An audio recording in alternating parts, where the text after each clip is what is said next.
بسم الله الرحمن الرحيم. يا أيها المزمل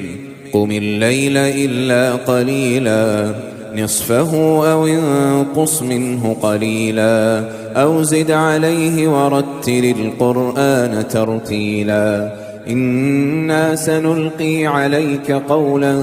ثقيلا إن ناشئة الليل هي أشد وطئا وأقوم قيلا إن لك في النهار سبحا طويلا واذكر اسم ربك وتبتل إليه تبتيلا رب المشرق والمغرب لا إله إلا هو فاتخذه وكيلا واصبر على ما يقولون واهجرهم هجرا جميلا وذرني والمكذبين أولي النعمة ومهلهم قليلا إن لدينا أنكالا وجحيما وطعاما ذا غصة وعذابا أليما يوم ترجف الأرض والجبال وكانت الجبال كثيبا مهيلا إنا أرسلنا إليكم رسولا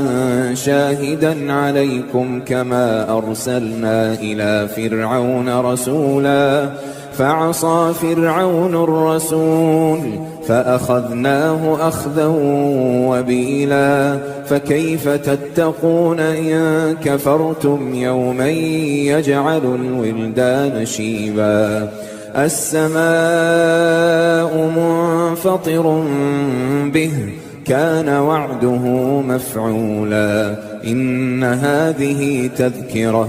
فمن شاء اتخذ إلى ربه سبيلا إن ربك يعلم أنك تقوم أدنى من ثلثي الليل ونصفه وثلثه